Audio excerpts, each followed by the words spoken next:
Welcome to the Nightly Rant. I'm Mike. And I'm Toria. This is the show where we talk about the awful things that have happened in our day, the awesome things that have happened in our day, and all the things in between. Thanks for listening, and we truly hope you enjoy.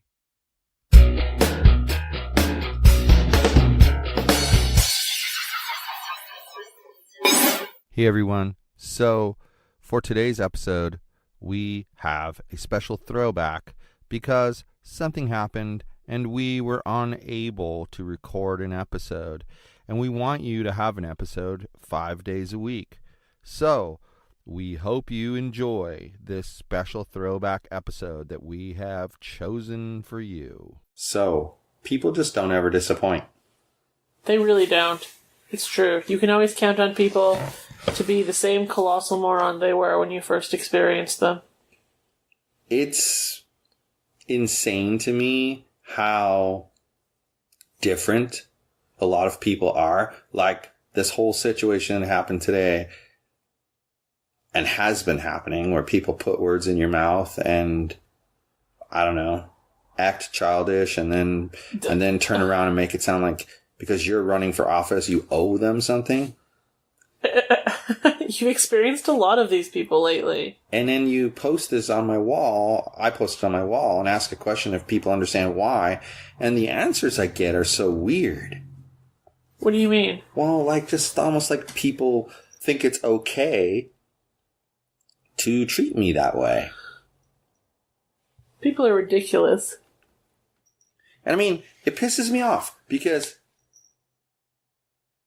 what really they're saying is we're going to keep poking and prodding at you because we know you're not able to explode at us. Because if you explode at us, then we can tell everybody, oh, look, see, this is why you don't want to elect this person.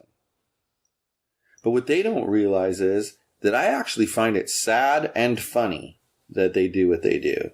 That they waste their frickin' time doing this. I mean, I would literally have forgotten they even existed by now if they had just shut up and stopped bugging us. Right? Like if they wouldn't pop up every 5 minutes. Oh, by the way, you suck. Our group is so fabulous. And it's like, it's irritating because it sort of comes down to we're going to harass you as much as we want. We're going to say whatever lies we want. We're going to make up any stories we want. Just because, hey, we have our big group. What you going to do about it? Right. It's just asinine. Very asinine. And I was thinking about, like, a city like Huntington Beach, their Facebook group, judging by the numbers, is about a third of their citizens. Yeah. That one's like a sixth or a seventh of the citizens. Oh, my bet is she's reached 50% of the citizens, but kicked them out. Well, yeah, like I said, I was looking to see if they had like a official logo because I wanted to use it for a purpose. That's all I'm gonna say. And they don't. They got like some kind of cover photo up there.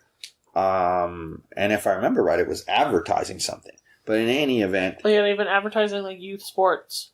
Yeah. Teams lately. So in any event, I was reading her rules, and I'm going to go there now while we're on here, and I'm going to look at the rules, and I'm going to tell you how many times it talks about getting banned. Right away in the first sentence, it's in all capitals. Please read all rules below before posting. Do not post a response until you read all comments. All comments. If your comment is negative, it will be removed and you might be removed from the group without warning. That's one time. Okay. That's one time. Okay. Then it comes down to talk about one ad per week, talk about restaurants, but be nice. Do not give out personal information or you will be removed. Second time. You can't give out personal information? Second time. What if you want to give Then- somebody your phone number so they can give you a ring-a-ding? Then, let's see. And there was 3 other times. So that's 5 times that Wow. she talks about in like a 4-paragraph rule setup that you're going to get removed if you don't follow my rules. And that's the thing, like, excuse me. It's just asinine. Captain Dingus, in response to Tina, making that comment that, well, people are just upset because we enforce the rules. And she makes a great point. What about when they don't follow the rules? They never follow the rules. Let's be real now. I mean, it's why, for instance, I like to post our podcast. I like to have the freedom to post my political stuff, not political opinions, but my campaign stuff. I like the freedom to post that there. Uh-huh. So consequently, I have a difficult time with like Benji, who posts all the time. And now the only reason that I agree with you 100% on making people like that remove their previous post is because his is the same every single time he posts it.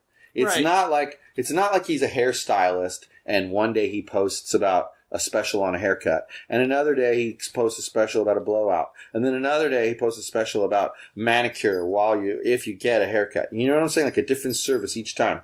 There's no reason to delete those because it's a different service each time that you're advertising. It's not the exact same piece of text. Right. Repeated over But and when over you repeat the same thing over and over and over, that needs to be deleted.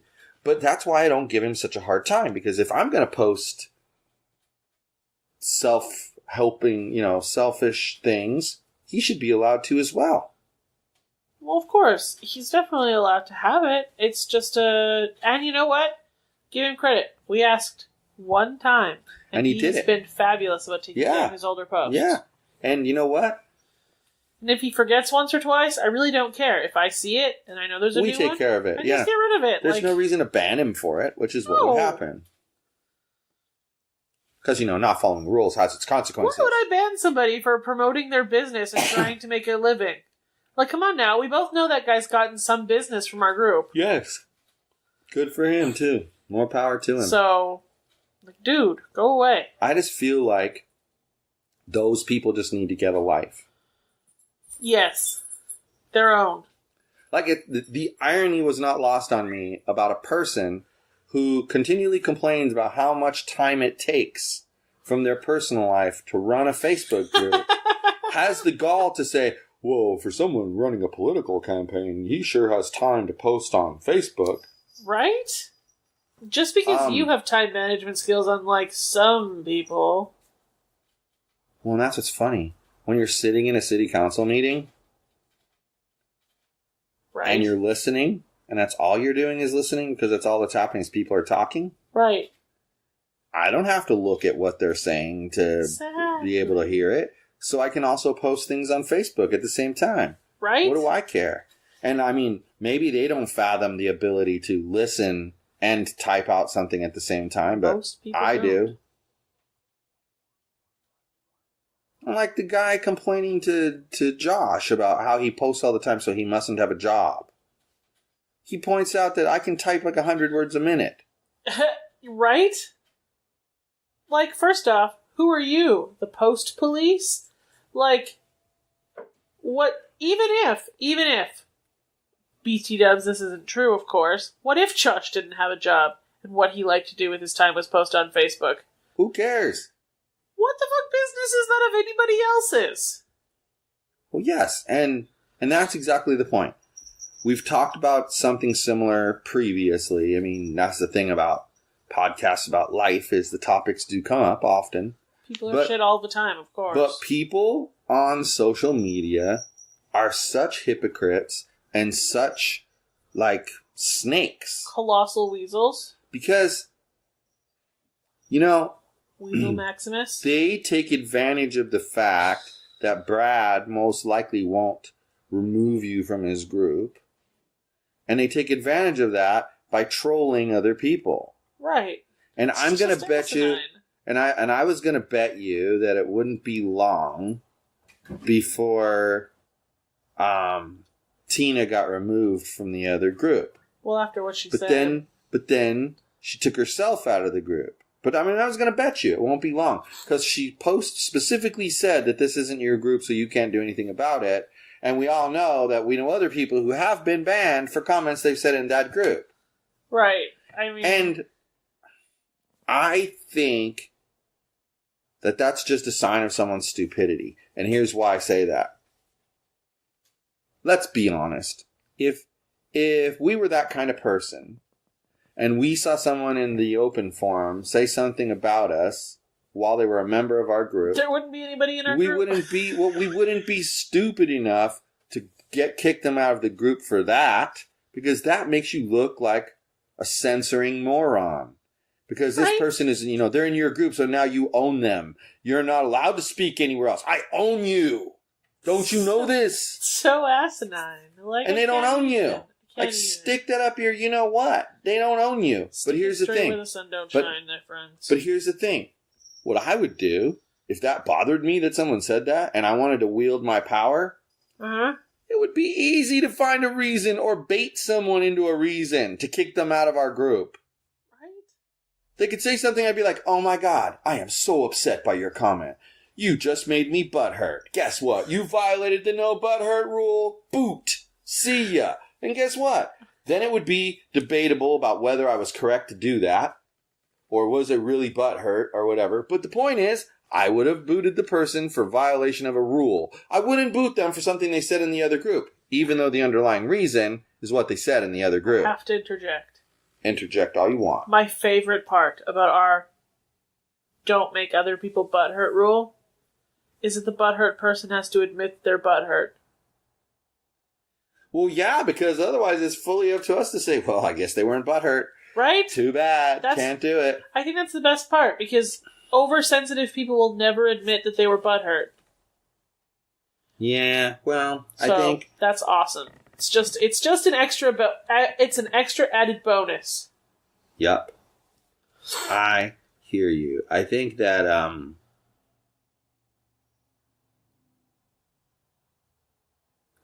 people need to just freaking grow up. You know what's interesting?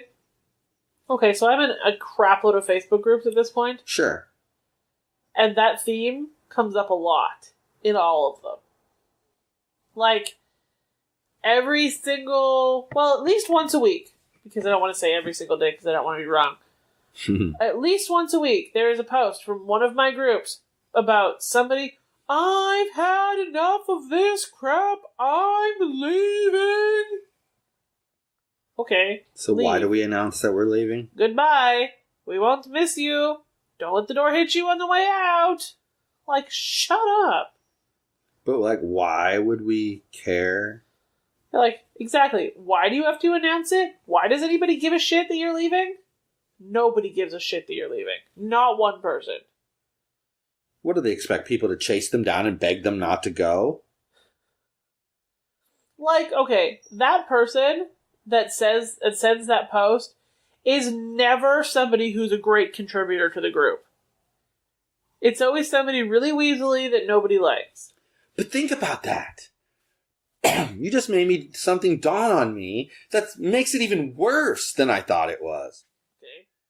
That person has never been moved enough to comment on anything in the group. Maybe they've been moved to comment on 0.5% of what gets posted. Right. Okay? But you're right. They're usually the people who have never said Jack Squat Diddly before. How about that lady that went off in our group and blocked a whole bunch of people? Right. Never had commented before. She never before. Posted before. That was her first comment. I checked. It was her first comment. Post. It makes her angry. And she loses her absolute shit. Yes. Blocks all and of the admins. But that's my point. It clearly pisses people off enough that they go off the deep end. They don't only just not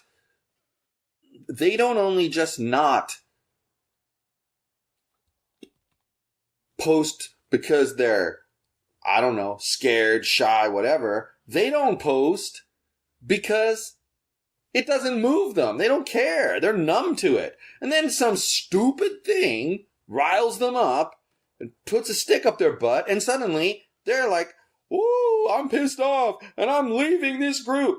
So go. Don't let the door hit you on the ass on the way out. Right. Why does anyone care about someone leaving a group? That person that you're talking about specifically, the one who lost her shit in our group, is definitely the type of person that would have just let that post go on, and then she would have posted a big butthurt rant and then left the group. Yes.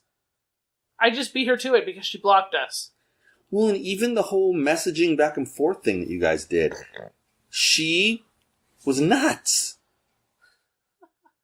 And like, don't get me wrong, people. I'm not saying that this is an insane person running around society. I mean that she just lost it. Totally lost all control over an issue, and she was dead wrong. She was like accusing people of teaching intolerance in their homes. I don't think if you talk to my kids that they would tell you that I teach them intolerance. Quite the opposite.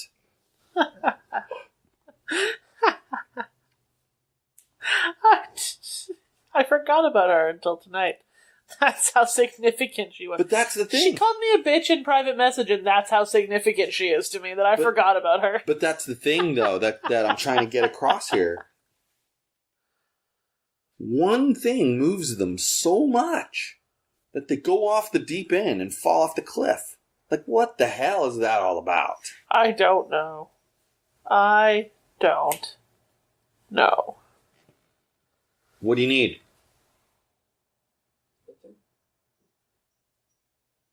I don't get it. I don't understand why one little thing will set people off.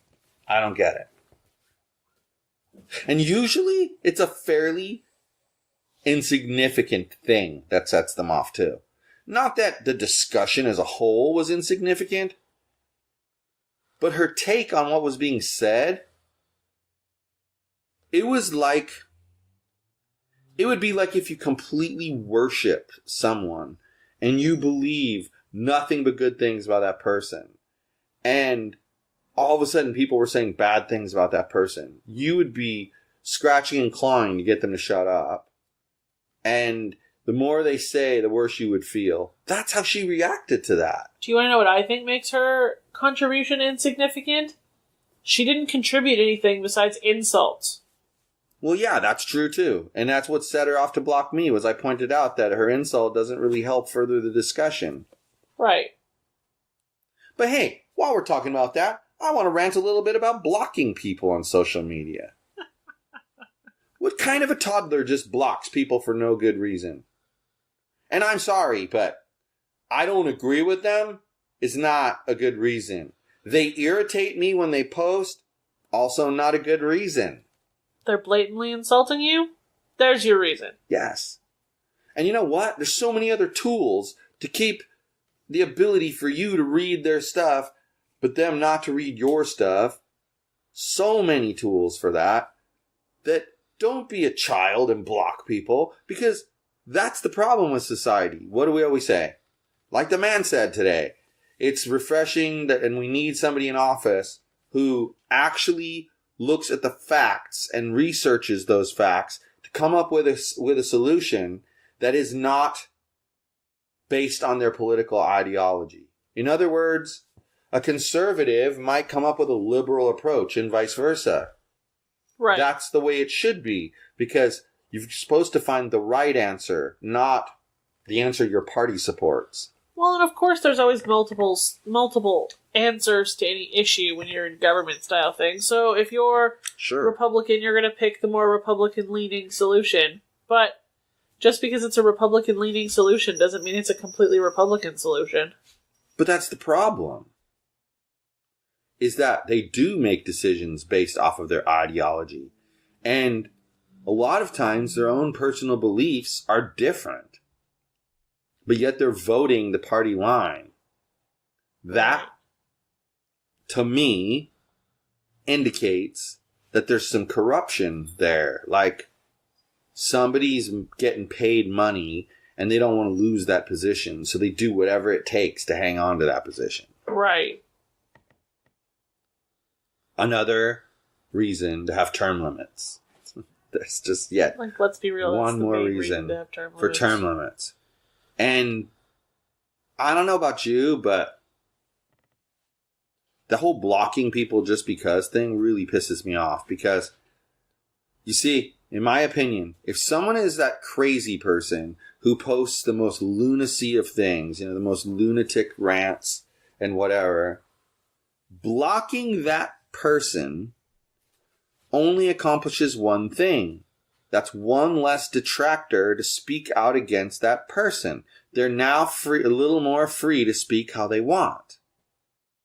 Because let's face it, if you could predict how many people in a group were going to react negatively to a person's comment, and you knew that 70% were going to react negatively, you probably wouldn't say anything. You'd be quiet because you figure out of that 70%, somebody else will speak up. But that's not the way to do it. The way to do it... 70% need to speak up. All 70%. Make it overwhelming and tell that person. Because otherwise, even if you kick their ass in a debate, they leave thinking, well, I could have done better in that debate, but I still have all the support of all the people. Because that's what they truly think. Because most people... What do they always say? What's that saying? Silence is what? Acceptance. Silence is acceptance. You use it, I use it, lots of people use it. But it's true.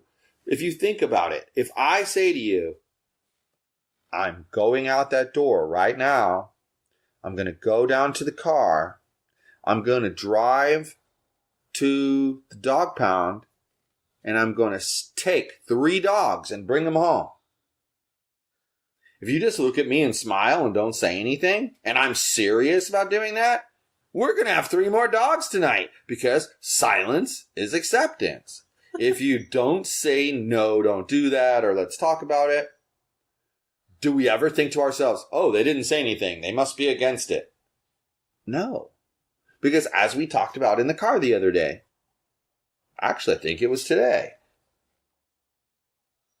the reason I say to you that the naysayers don't ever bother me is because I know that for every one person that says something negative, there's at least 1,000 people who think something positive about you.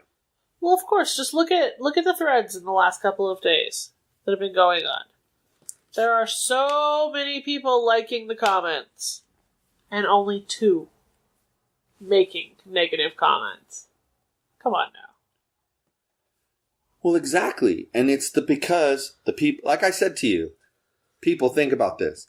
If you go to the steak restaurant, let's say Outback, and you order a steak, and the steak is good, do you seek out the manager and say, yo, dude, the steak tonight was so delicious? Of course you don't.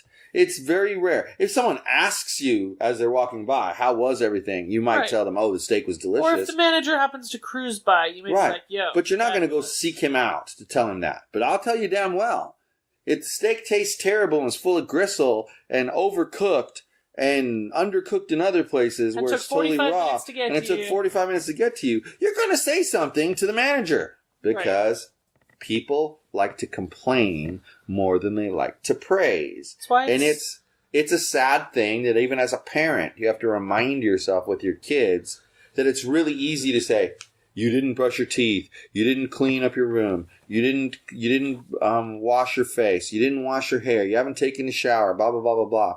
But what you have to turn around and recognize is when they do a project for school, you need to say to them, wow, you thought to tell me ahead of time to get the materials. That's awesome.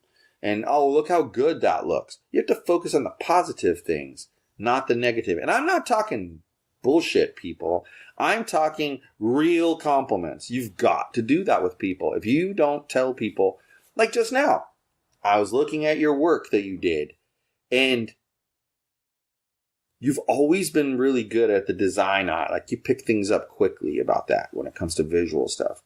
You even find things that are out of place really quickly. And I've told you that before. And so when you showed me what you showed me, the thought popped in my head, wow, she's even better now. And then I thought to myself, but what good does it do to think that if you don't tell her that she's doing even better now? And think about the difference. You know, I told you, wow, You've improved a lot. That made you feel good, right? But what if I hadn't said anything? It wouldn't have made you feel bad, but you wouldn't have felt that good that you felt. I would have just felt nothing. It's just normal. Keep moving. And that's my point. Like you have to focus, especially the people you care about, on the positive aspects of your interpersonal relationship with them, and not always just the things they're not doing. And some people are so overly sensitive about the negatives too, that then you create a huge argument that you don't mean to create. Right. I mean, that's one of the funny things. Like, there's that movie called Fireproof, and then in the movie, his dad gives him this journal that he used for a 40-day thing that he went through in order to save his marriage, and it worked. Uh-huh. And it's called the Love Diary or something like that. And the very first day, what you're supposed to do, and the whole concept of this love diary is that it's one-sided. The person doing, it's called the love dare, not the love diary. The person doing the love dare is doing it without any expectation from the other person. You're not doing something and hoping they'll reciprocate. You're not going to give them a back rub and then expect them to give you a back rub. If they choose to, great.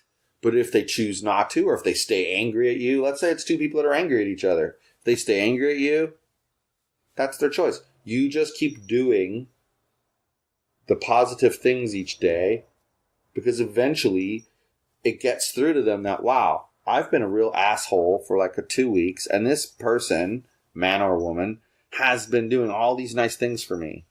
How do I deserve this? And it softens them up, and they start to be a little more introspective, and then the problem gets solved. Make sense? Makes sense. You think you told me about this And before. the very first thing is, don't say anything negative, about the person. Try to keep it positive. And guess what? Each day, you don't do away with the thing you did. You keep doing the thing you did, and you add another thing. And the idea is that after, I think it was 40 days or 45 days, you've built up this like positive personality towards the other person. Well, given that it takes 21 days to create a habit, the first, if it's 45 days, the first 24 days will all be habit by the end. Yeah.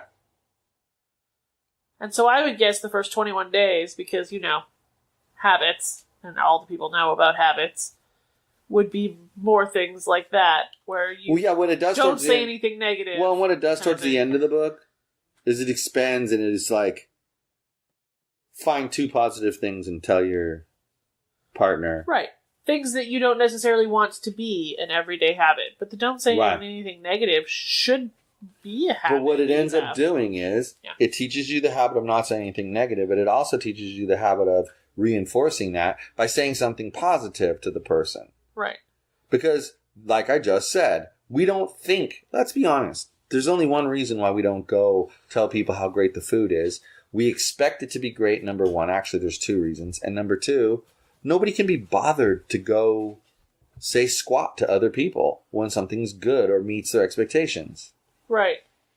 When did we become a society where we only point out the negatives and never point out the positives? Well, I've told you the story before, and maybe I've never told it on here, of, working for restaurants on the run, and we've got this fax server that is in the new software that they just bought.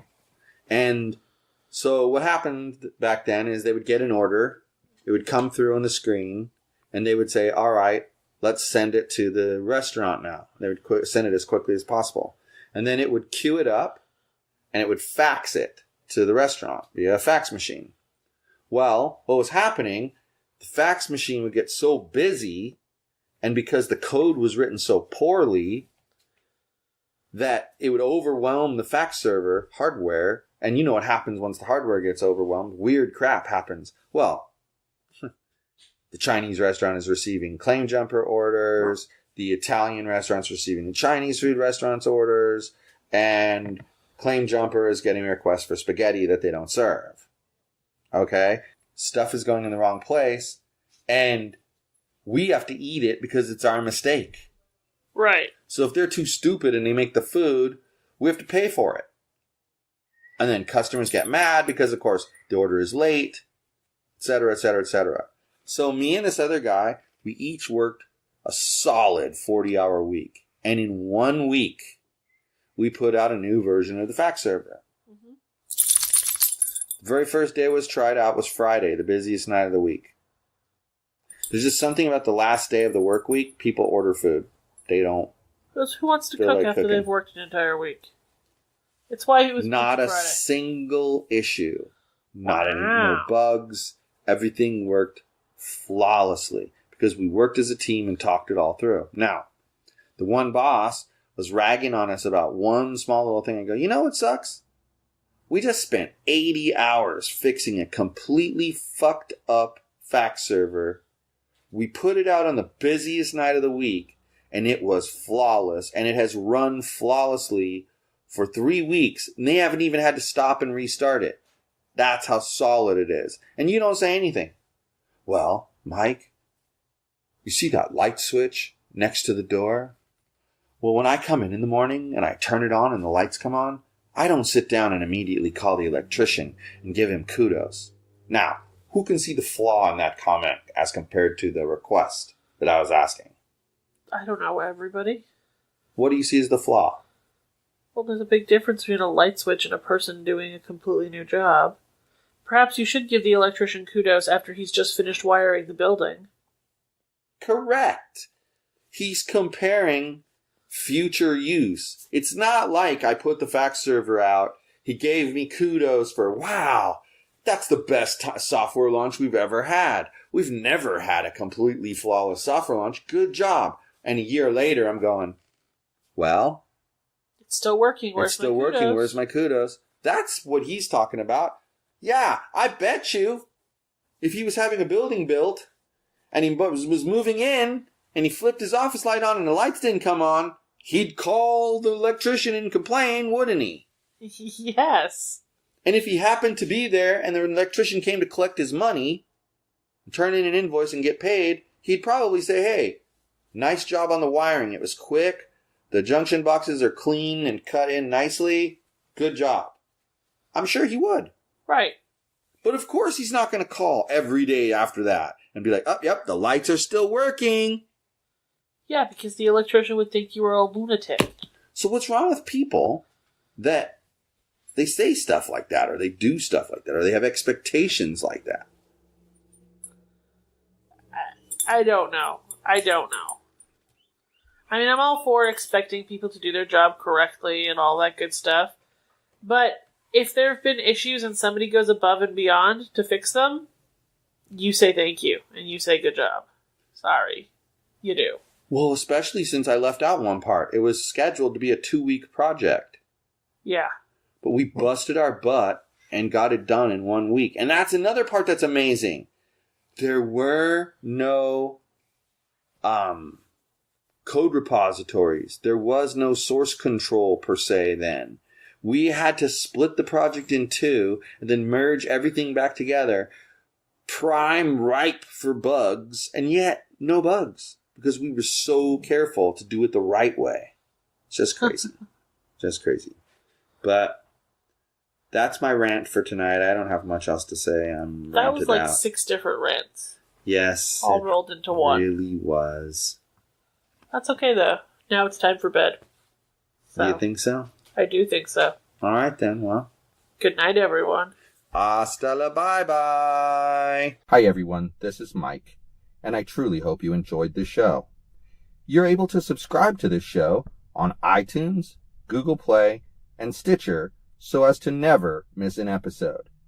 If, by chance, you did miss an episode here or there, you can catch up on all shows, past and present, by heading over to yogispodcastnetwork.com/TNR show.